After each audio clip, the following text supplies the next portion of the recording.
নতুন রাষ্ট্র সংস্কারের মধ্য দিয়ে কিন্তু তারা আগামী নির্বাচনে অংশগ্রহণ করতে চান। এনসিপি কিন্তু সাধারণ প্রার্থীদের জন্য ফ্রম 10,000 টাকা এবং জুলাই যোদ্ধা ও নিম্ন আয়ের মানুষদের জন্য 2,000 টাকা নির্ধারণ করেছে।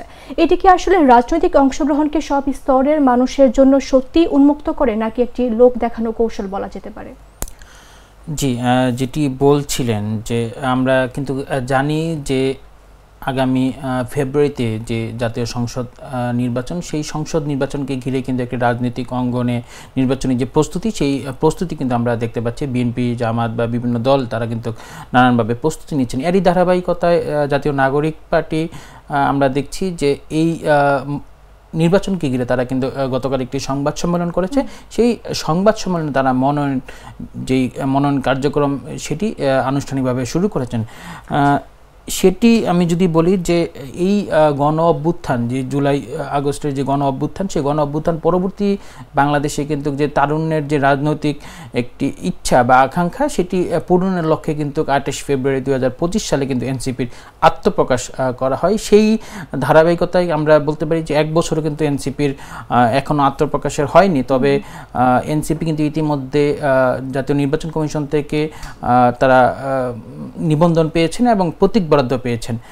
তো এই সকল কিছু যখন তারা নিবন্ধন পেয়েছেন এবং প্রতীক বরাদ্দ পেয়েছেন, তখনই তারা কিন্তু এই নির্বাচনকে ঘিরে তারা একটি নির্বাচন বিষয়ক একটি কমিটি তারা গঠন করেছেন, যেই কমিটিতে প্রধান হিসেবে দায়িত্ব পালন করছেন এনসিপির মুখ্য সমন্বয়ক নাসিরউদ্দিন পাটোয়ারি এবং যুগ্ম সদস্য সচিব তাসনিম জারা।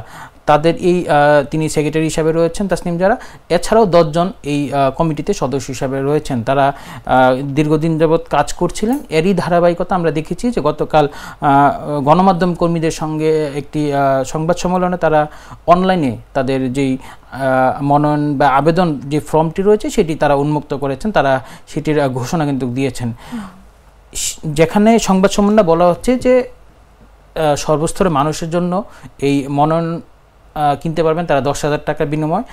অনলাইনে বিভিন্ন কিছু তাদের যে তথ্য চাওয়া হয়েছে সেই তথ্যগুলো তারা পূরণ করবে। পূরণ করার পর তারা নির্দিষ্ট অ্যামাউন্ট পেমেন্ট করে তারা কিন্তু মনোনয়ন সংগ্রহ করতে পারবেন। এছাড়াও বলা হচ্ছে যে যারা জুলাই যোদ্ধা বা আহত বা শহীদ পরিবার যারা রয়েছেন, এছাড়াও তারা বলছেন যে শুধু এনসিপি যারা শুধু বড় যারা মানে সমাজে নেতৃত্ব দিচ্ছে তারা শুধু যে তাদের যদি শুধু যে অংশগ্রহণ থাকবে সেটি না, তারা চাচ্ছে যে যারা কর্মজীবী মানুষ, সাধারণ মানুষ, তারাও যেন এই রাজনীতিতে অংশগ্রহণ করে। সেই ক্ষেত্রে তারা অনেকটাই মানুষকে অংশগ্রহণ করার জন্যই তারা এই যারা নিম্ন শ্রেণী রয়েছে বা জুলাই যোদ্ধা বা শহীদ পরিবারের যারা সদস্য রয়েছেন তাদের জন্য 2,000 টাকা এই ফিটা এটি নির্ধারণ করেছে, যেটি গতকাল এনসিপির পক্ষ থেকে গণমাধ্যমকে জানানো হয়েছে। আচ্ছা, আপনি কিন্তু ইতিমধ্যে বললেন যে তারা অনলাইনেও ফর্ম সংগ্রহের সুবিধা রেখেছে, এর পাশাপাশি কিন্তু তারা কেন্দ্রীয় কার্যালয় থেকেও ফর্ম সংগ্রহের সুবিধা রেখেছে। এটি কি আসলে সত্যি নির্বাচনের স্বচ্ছতায় নিশ্চিত করতে পারে কিনা? দেখেন, নির্বাচন নিয়ে কিন্তু সবাই কিন্তু যার যার মতন প্রস্তুতি নিচ্ছেন। তবে নির্বাচন কিভাবে হবে বা নির্বাচনের নানান বিষয়ে কিন্তু কিছুটা রাজনৈতিক দলগুলোর মধ্যে মতানৈক্য রয়েছে। তবে তারা অনলাইনে nomination.ncpbd.org এই ওয়েবসাইটের মাধ্যমে তারা অনলাইনে তারা এই মনোনয়নটি মানে আবেদন সংগ্রহ করবেন। যেটি আমরা বলতে পারি যে এখনও কোনো রাজনৈতিক দল ওরকমভাবে তারা ওয়েবসাইটের মাধ্যমে কিন্তু তারা আসলে এই আবেদনগুলো সংগ্রহ করেনি। এটি একটি নতুন ধারা আমরা বলতে পারি। এছাড়াও তারা বলছেন যে এই অনলাইনের পাশাপাশি তারা যারা এই অনলাইন ব্যতীত তারা যারা সংগ্রহ করতে চান সরাসরি এসে, তারা বাংলা মোটরের রূপায়ণ টাওয়ারের যে অস্থায়ী কার্যালয় রয়েছে জাতীয় নাগরিক পার্টির, সেই কার্যালয়ে তারা সকাল 10টা থেকে রাত 11টা পর্যন্ত সংগ্রহ করতে পারবেন। আপনি যেটি বলছিলেন যে স্বচ্ছতার জায়গা, তারা বারবার আমাদের গণমাধ্যমকে কর্মীদের বলেছেন যে এই যে মনোনয়ন বাণিজ্য, যেটি আমরা বিভিন্ন সময় শুনে আসি, একটি বাণিজ্য কিন্তু আমরা নির্বাচন আসলে এই কথাটি খুবই শুনতে পারি। তারা এই প্রথাটি ভেঙে দিতে চাচ্ছেন এনসিপি জাতীয় নাগরিক পার্টি। তারা বলছেন যে এই প্রথাটি আমরা ভেঙে স্বচ্ছ, জবাবদিহিতা এবং যোগ্য নেতৃত্ব যেন সর্বস্তরের মানুষের অংশগ্রহণ থাকে এই পার্লামেন্টে, এই জন্য তারা মূলত এই স্বচ্ছতার জায়গা থেকে অনলাইন এবং তারা সরাসরি এই মনোনয়নের ব্যবস্থা করেছেন সংগ্রহের। আচ্ছা, নাসিরউদ্দিন পাটোয়ারি কিন্তু বলছে যে শর্ত পূরণ হলে এনসিপি জোটে যেতে পারে। এই শর্তগুলো কি আসলে কতটা গ্রহণযোগ্য বা বাস্তবায়নযোগ্য এবং দেশের রাজনৈতিক স্থিতিশীলতায় কতটা গুরুত্বপূর্ণ হতে পারে? দেখেন, এখন নির্বাচন ঘিরে নির্বাচনের যখন সরকার এবং রাজনৈতিক দলগুলো প্রস্তুতি চলছে, তখন কিন্তু আরেকটি বিষয় সামনে এসেছে যে জাতীয় নির্বাচনের আগে গণভোট বা জাতীয় নির্বাচনের দিন গণভোট অনুষ্ঠিত হবে কিনা, সেই বিষয়টি নিয়ে কিছুটা কিন্তু দ্বিধাদ্বন্দ্ব রয়েছে। এখনও সব রাজনৈতিক দল ঐক্যমত্যে পৌঁছাতে পারেনি। আমরা দেখেছি যে গতকাল জামাতের নেতৃত্বে 8টি দল তারা কিন্তু জুলাই যে সনদ সে বাস্তবায়নের মধ্য দিয়ে বা গণভোট জাতীয় নির্বাচন আগে দেওয়ার তারা দাবি জানিয়েছে।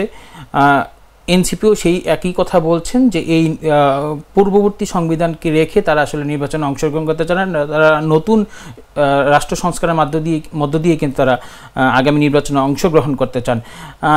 যেটি নানান গুঞ্জন কিন্তু উঠছিল যে এনসিপির বিভিন্ন দলের সাথে জোট করতে যাচ্ছে, বিভিন্ন রাজনৈতিক দলের সাথে। এটি নিয়ে কিন্তু সংবাদ মাধ্যম বা গণমাধ্যমে নানান রকম গুঞ্জন এবং সোশ্যাল মিডিয়া নানান রকম গুঞ্জন রয়েছে। তবে নাসিরউদ্দিন পাটোয়ারি যেটি গণমাধ্যমকে গতকাল নিশ্চিত করেছেন যে তারা গণতন্ত্র মঞ্চ, যেখানে 8টি দলের অংশগ্রহণ রয়েছে এবং তারা এই 8টি দল তারা গতকালের আগে তারা বৈঠক করেছেন নির্বাচন প্রক্রিয়া নিয়ে, এবং তিনি বলেছেন যে কোনো দলের সঙ্গেই কিন্তু জোট হতে পারে যদি তাদের দাবি বা তাদের যে আকাঙ্ক্ষা রয়েছে সেইগুলো যদি তাদের যদি সামঞ্জস্য হয় বা তারা যদি একই দাবিতে যারা আন্দোলন করছে তাদের সঙ্গে এই জোটে যেতে পারে।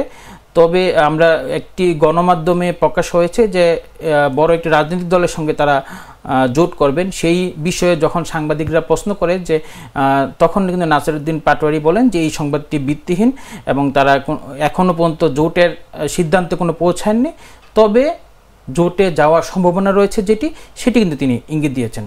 আচ্ছা, দলটি বলছে যে বাংলাদেশে প্রথমবারের মতো তারা স্বচ্ছ ও অংশগ্রহণমূলক মনোনয়ন প্রক্রিয়া চালু করেছে, এবং এটি কি আসলে অন্য দলের জন্য কতটা নতুন মানদণ্ড স্থাপন করতে পারে বলে মনে হয়?